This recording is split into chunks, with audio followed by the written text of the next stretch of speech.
Hey, everybody, welcome back to this episode of Think Business Live. Looking forward to sitting down with Zara, who is the founder and president of Geek Town USA. Al, I'm looking forward to sitting and talking with you today because we're going to talk about AI-driven marketing. We're going to talk about full-service digital marketing and strategy, and just the importance of it, especially right now with COVID and how you build your brand and how you market and how you do all of that. So I want to dive in because, you know, if someone were to go to your website right now, one of the first things they see is AI-driven marketing. And I think that sometimes people don't even really fully understand or can grasp, you know, what AI really is. So can you kind of go into some detail on AI and how people basically use it within their marketing strategy? Sure. Appreciate the opportunity, John. A friend of mine and a wise man told me that you sometimes have to speak on different frequencies. You know? Smart guy. Smart guy, right? That guy by chance? I think there's a lot of truth to what you said. A lot of people don't know it. A lot of people have heard it. It's a buzzword. What's AI? You know, artificial intelligence. Like, what is it? I think we're using it a lot more than we even know. Yeah. In every industry, medical is like one of the biggest ones. The way we utilize AI is we always look at technology solutions, whether it's our own or methodology in targeting people. Data is the gold of the internet. You know, the more data you have, the better. But then how do you analyze that data? So if we're targeting somebody who's a golfer with a certain income that goes out to eat twice a week, and we're a restaurant, you know, we can now hone down on that persona. So the more detailed segments we have from a marketing standpoint, we can really be in front of the right people and not waste dollars. Yeah. That's really the biggest thing from an AI standpoint. And then we leverage technologies really worldwide. We have a vendor in Israel. We have people from all over the world that have amazing technologies that's backed by AI. And that's where our niche is we try to leverage their technology, bring it to the customer, make sure that they understand it on their frequency and utilize it, put it in action. And then the results are tremendous, because really what artificial intelligence is just machine learning. It's learning certain patterns and then creating and predicting its own, right. thing. So that's how we utilize it. From a branding standpoint, we're working on. But I just want to say one thing real quickly. So I can't remember, Al, if I listened to it on a podcast, read it in a book, I can't remember. But recently I heard that Amazon.com knows when a woman is pregnant before she even conceives because of her buying patterns and what she buys. Yeah. And they can forecast out what to push out to her. Which is wild. Yeah. So I'll take you back to the Patriot Act. You know, if you ever watch the movie Vice, you'll learn more about it. I watched it. That movie was intense. Intense, right? But it really showed you a glimpse of how the ecosystem changed in the world. Because with the Patriot Act was all about, collecting data from our mobile devices and our computers and really utilized for national security, but also it opens up the door to marketing agencies to be able to target people. So Amazon, Google, they do a tremendous job in remarketing and targeting somebody. It's not just what you search.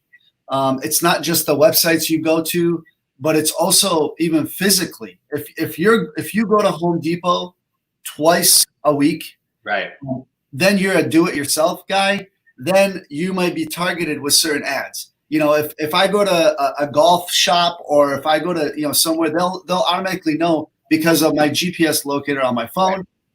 I'm in that place now. All of a sudden, I fit in a persona in a bucket, and then that's where the targeting starts. Yeah, that's why when we all, at least it happens to me, and when the people I'm around, if I go to a company, I'm not really going. I'm doing more virtual now, but I'll go to a company, and when I leave, my top people that I am asked to friend are people within a close proximity or from that company. or anytime we all search for something just once on the web, and it shows up on Instagram and Facebook and etc. That's retargeting technology as well. It's funny. You ever talk about something and then you see an ad? All the time. You just talk about it. Like you just say something. So, and it doesn't have to be a huge brand either.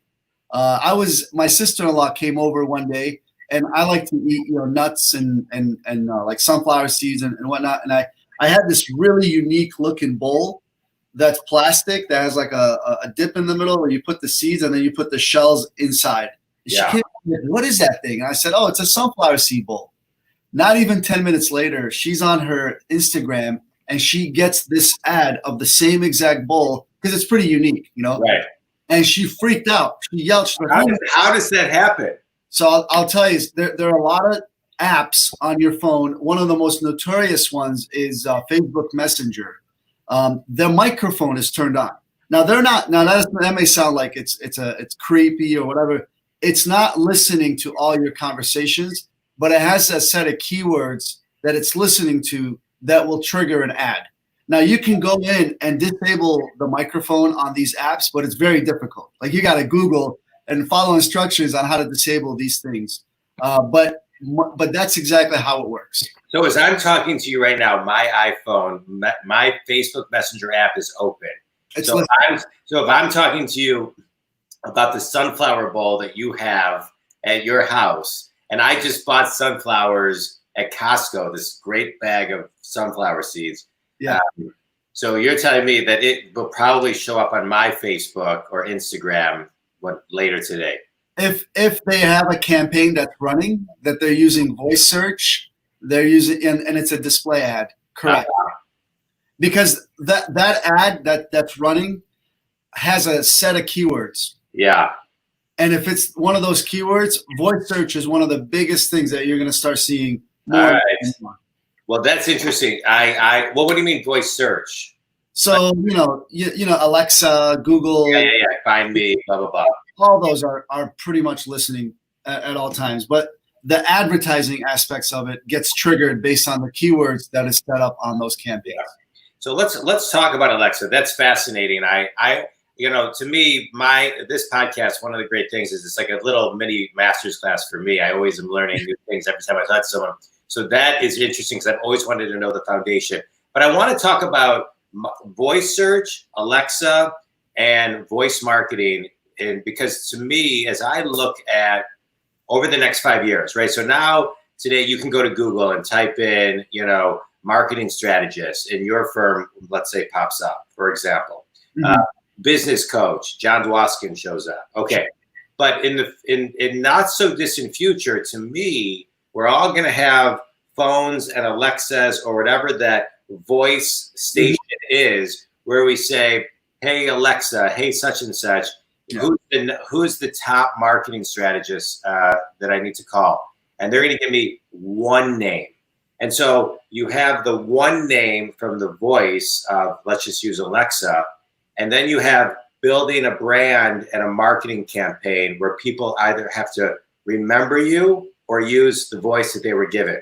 So now enter you and your business when it comes to how companies should be rolling out, implementing, growing, executing on their marketing strategy. Because to me, the future competition is going to be the one recommendation from Alexa.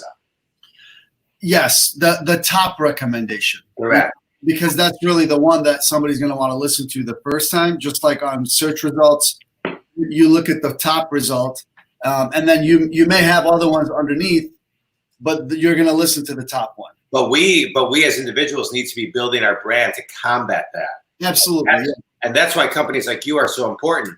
Digital marketing, utilizing, to see results. So walk us through what a company should be thinking about on how to build their brand, how to build their marketing.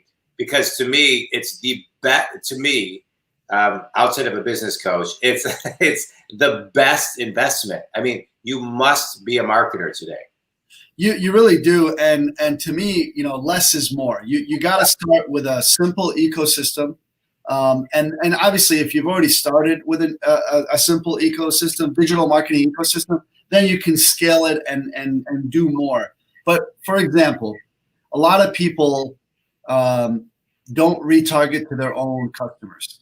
That's the easiest win for any business. You have customers that are coming in, whether it's physically into your business or remote or whatever, they're interested in your business. They've given you your information. You got to have some sort of a way to reach out to them and educate them, and not always be annoying about selling them what you have, but just educate them and tell them what's going on. So like a newsletter or text messaging is very iffy. It depends on if you have a great deal and you want to convert, because the open rate is really high on text message. Emails is not so high, but text message is a very fine line of being spammy. So that's one way to do it right away. And then you got to set certain buckets. Social media is the best area for any business to start. And you got to be realistic, because LinkedIn is for specific businesses. Facebook is for certain businesses and demographics. Same with Instagram. And then now you have all these other, Pinterest is good for food. So you got to figure out what business you're in, what type of social media fit best for your business, and then start with your own management. Your content, people always forget social media is not about selling all the time. Amen. Socializing. Yeah. It's about, giving, educating, sharing, right? It's like you and I sitting here talking to each other. We're socializing. I'm not telling you what I can do for your business and how much it's going to cost you and all that. We're just talking, right? And a lot of people forget to just socialize on social media. Like they forget the whole social aspect, and they just use it as an advertising tool. That's not to say you can't advertise. We have to pick and choose when. You have to, make yourself that authority leader in your industry by just continuing to educate people. I see a lot of great things on LinkedIn. I mean, you do a good job, to the point where people will trust you. They come in. You almost have a little bit of leverage, that, not to say you utilize it to your advantage, but you do, because you're creating that credibility and you're consistent. And don't be bothered by how many likes and engagements and shares, and just keep doing it. But I want to talk about that. Because I don't pay attention to likes. I don't pay attention to followers. I don't pay attention to downloads. I have not looked, and I appreciate you commenting. I do a ton of podcasting lives. I mean, my podcast is 7 days a week. I'm launching a master's class where I'm doing workshops every Monday through Friday from like 7:45 to 8 a.m. starting in August, Monday through Friday. But my point is I don't get lost in the numbers, because they mean nothing. I may have something that has 3 likes, but I get 4 phone calls. I may have something that has no likes and 1,000 views, and I get 1 phone call. But that 1 phone call turns out to be a great client. And so you do not. I just want to say this. So my business, I started a little over 5 years ago. Mm-hmm. And I think it was like in the first month, I listened to this thing from Gary Vee, who I love. Yeah. Gary. Yeah.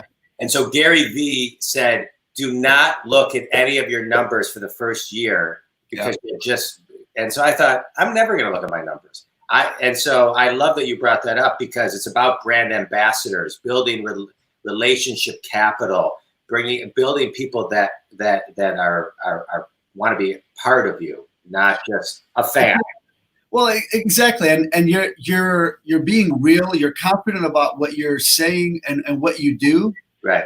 In a sense that ignore all the what is that? It's all perception, right? Like what does it mean if I get 100 likes on something? Does that equate to me being cooler? I'm going to make more money? No, it's just if you're confident in what you have to say and your stuff, just continue to do, and portray your message out there. Right. I struggle with that just from my business. We've scaled so much in the last several years that now I'm restructuring. And I know you've given me advice to do a podcast. It's definitely on my list of things to do. Yeah. Because I do think it's important. I want to drink my own Kool-Aid. As I preach to people, I want to be able to do it well. We've been blessed with tremendous amount of work, and we're just kind of catching up. But I'm structuring the business now a little bit better, and hopefully give me a little bit of room to do some of these podcasts and inform the people. I've always been an informational guy. Yeah, no, I'm the same way, but I want to comment on this too, just on what you're talking about, because there's a big difference between somebody who likes as a fan and a brand ambassador, right? So you personally, Al, may post something on social. I may not like it just because I know you, I know your stuff, I'm looking at it. I don't feel like I necessarily need to like it, but I'm still a brand ambassador that would refer you business. And so I want brand ambassadors. I don't necessarily, not that fans don't feel good. I'm not saying that they don't. Yeah. But it's more important to have brand ambassadors than it is to have fans. And likes don't always equate to brand ambassadors. Correct. We would love to have likes and shares and comments and all that. But I just don't want people to get lost in that and lose like that momentum, because you can easily get discouraged. Oh, nobody's watching it. Continue to do it. That's the biggest advice, because original content is getting lost by all the stock and repurposing content. Anytime you can create your own content, that's your own gold. Yeah. You're mining your own cryptocurrency. Correct. You're right. You are. Well, it is. And I just want to comment on this too, because when you're creating your own original content, you got to leave your ego at the door. Yes. Right? Because like the lighting isn't always great. Your features, at least for me, like I feel like my ears look this big, it's like because you're not used, like if I'm meeting with you face to face, I'm not looking at a mirror at myself, you're looking at yourself.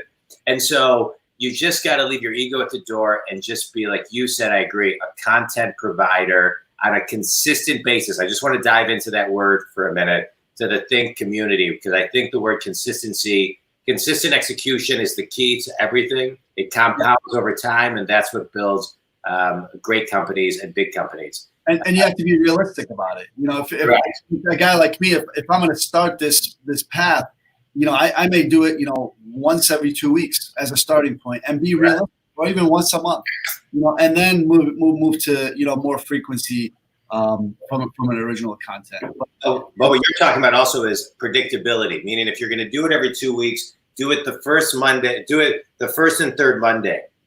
Start building in some predictability.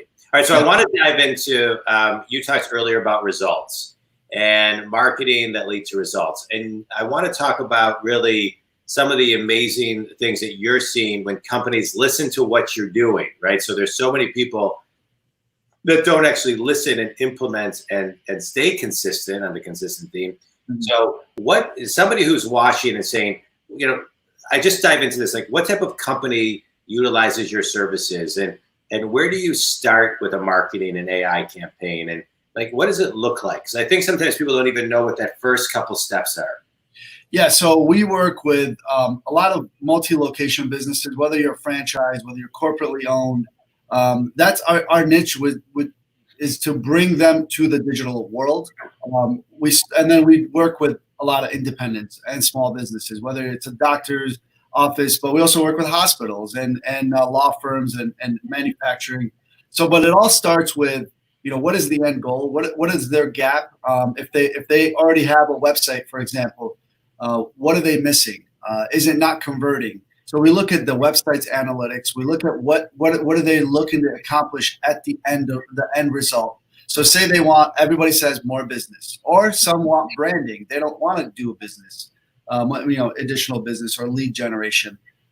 If it's a business that wants more leads, we look at the website is your main hub that we're going to drive the traffic to. That's going to tell your story very clearly. And then we start with what have you done in the past? What has worked? What has not worked? Why? And then we start to strategize campaigns, whether it's a Google ad campaign, organic SEO campaign, all driven by content and a lot of technical, back-end work. And then there's many different vehicles. Before it was just the main two, Facebook and Google. Now we have over 50 different products that we can hone down and target people. But the key is reporting, because all this work is behind the scene. If I'm building you a website, you're going to see it. And it's pretty tangible. You're going to see the return on your investment. If I'm doing an organic search engine optimization campaign or a paid ad campaign, you're getting business. But if you don't know that's business you would have had, and or that's business that we're driving to you, how would you value our work? So we work extra hard to create reporting that you understand. We have our own templated, baseline report, but then we sit with a client and say, okay, based on all this information, what do you care about? The data doesn't lie, and we got to make sure. This is a common thing. My conversions in my business is different than, say, a business like yours. Yeah. You're a business coach, right?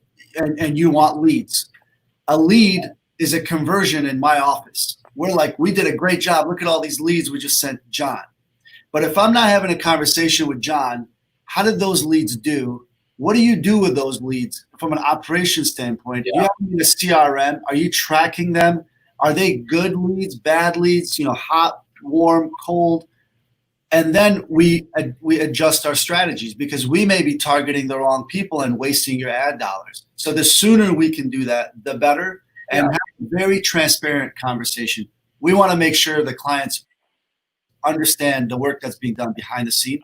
And the more they do that, the better. The difficult part is if we deal with we see this a lot. If we deal with an owner of a business or a CEO of a company, they are so busy with their day-to-day work that they may give us 15 minutes to sit down and talk to them, but they're not really grasping and digesting what we're talking about. Right. But we find a lot more success when a business allocates like a marketing director, a marketing consultant. If they're not big enough to have a department, maybe a consultant that talks in the same frequency as the CEO. Right. It's not to say that we can't do it, but it is a big uphill battle at times, because the CEOs just want more business, but they don't want to understand the path. Well, I want to talk about understanding the path for franchise owners, because you brought up something that you deal with franchise owners, and I think a lot of franchise owners don't know how to move into the digital space. It seems to me like they're so busy running their franchises, their employees, their recruiting, their retention, that they don't know how to move over to the digital space. And at this point, as we sit here on July 23rd, 2020, in the midst of COVID, you must. It's not even a question. Like in February, it was okay. I can grow my business. Everything, we've been on a 10-year plus, great run with everything. Today, over the next decade, you cannot. I don't see how somebody cannot. You really can't. Every business needs some sort of digital effort. Right. We notice the businesses, the franchise. One comment on that, Al. I just want to back one thing. I just want to make one comment. Yeah. Next decade is all about e-commerce. Whether it's professional service firms, whether it's a widget, it doesn't matter. E-commerce is something that everybody must jump on board with. Oh, we can have a whole segment about e-commerce and how the transition. By the way, we'll do another one of these. But yeah, it's happening. It's happening right now. Google is doing tremendous things with e-commerce. Yeah. So the biggest thing with franchises, you got to understand and you know this. We deal with franchisors. Not typically the franchisees. Right. Businesses will deal with a group that has several franchises, but when you deal with a franchisor, you're kind of seeing eye to eye, because they have to sell whatever we're doing to their franchisees. So our efforts are aligned. They have to be aligned. Yeah. What we're pitching, we have to both agree on, because it's not just them that's fronting the bill. They have to sell it to their franchisees. So reporting for individual locations is huge. The franchisees have to be sold from the franchisor and from us. And we noticed the ones that we had a digital, ecosystem set up for them. There's a restaurant chain, like 80 store restaurant chain. We had everything set up for them. We had their online ordering set up, their website with our localized technology built. Everything was there, social media. They saw tremendous growth during COVID. Yeah. They didn't have to depend on DoorDash and Uber Eats, and they had their own system. They had their own drivers, even though they utilized a DoorDash, but they had their own systems and they scaled like crazy. The ones that didn't, they're scrambling trying to find a solution. And Correct. These solutions are not overnight. We got to think through all this stuff. So yeah, and I would think that the fees would be less when it's your own versus having to pay. Oh my gosh! And I mean, those are high fees. The DoorDash makes money on both sides. When you go through DoorDash's app and you're ordering through DoorDash, a business is losing 23 to 30% of that order, and the customer is paying an additional, on average, $8 to $10 for service fees.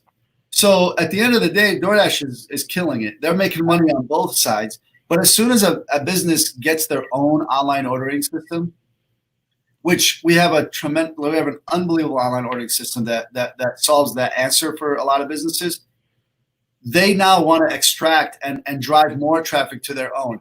Plus, they keep the data. DoorDash holds the data, and that's how they make a lot of their money, because they can remarket to their customers. They can give them a deal, $5 off their next meal or free delivery, because they're marking it up like crazy. Now, some businesses they do have the option to charge. So a lot of our businesses, a lot of restaurants that we work with that are on DoorDash, they don't showcase their coupons and their deals. They don't also show that they have the ability to increase their pricing. So if DoorDash is getting 25%, the store may increase their pricing by 15 to 20%. Their baseline retail pricing. So if a sandwich costs $7, it may cost $8.50 on DoorDash to offset that percent. Yeah, you have to. Yeah, they do. I love that. Al, I love everything that you're talking about. I think marketing and getting in front of technology is so important. Tell people how they can get a hold of you, websites, number, you name it.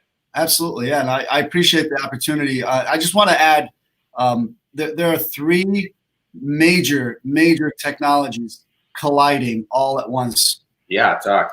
Right now, and we can talk about it at another time, but you have 5G, which I'm sure everybody's heard of. And all what 5G means is our phones now is, from a bandwidth standpoint, is going from like a 6-lane highway to a 30-lane highway. So now we're able to broadcast, the 4K television that you bought 3 years ago that you overpaid for, and you never were able to get 4K signal, it's coming. Now you have the bandwidth. So that's going to change tremendously, because now we can upload and download things. Autonomous vehicles are going to be huge in the 5K world. So that's coming. Artificial intelligence has been here for many, many, many years, and now it's really coming to fruition in a lot of industries. So that's here, but it's also colliding with 5G. Right. And the third one is quantum computing. And Shor's algorithm ends this year. So you're going to see hardware becoming way more powerful. And there's a reason why our phones have biometric fingerprint eyesight, to log into your phone. That's all because of dual factor authentication. Everything that you're going to log into, your bank, your email, your phone, is going to have two-way, something a password, something you have, whether it's biometric or a chip, or you get a text message with a code and you have to enter it in to log in. That's because of processing and quantum computing is going to come. It's so powerful. But in the way to get a hold of me is al@geektownusa.com. And then you can visit us on our website, www.geektownusa.com. And that's GEEK, not Greektown. All right. I spelled it right. Yeah. No, I love everything you just had to say. We'll have you back, because I want to talk more about all that, because I'm fascinated by 5G technology, everything. I used to be in the internet space 27 years ago. I love it. But my last question in closing is, a lot of kids have graduated college in the last couple of weeks. What advice would you give them today? If you've graduated college, right now, I would say learn as much as you can about anything you're passionate about. I feel like the trade industries are dying, but we need to bring it back. We need to keep things in America, as we all have witnessed this year in particular. But if you have an interest in technology and you want to hone down on an interest, cybersecurity is going to be a huge gap in America that we're going to need talented developers to help in, as well as just the technology space. Whether it's data scientists. If you're in high school looking for a field, data scientists, cybersecurity, those are your two top ones, and then obviously development, any sort of PHP development or anything else, JavaScript. All that is going to be great. Job security for a long, long, long time.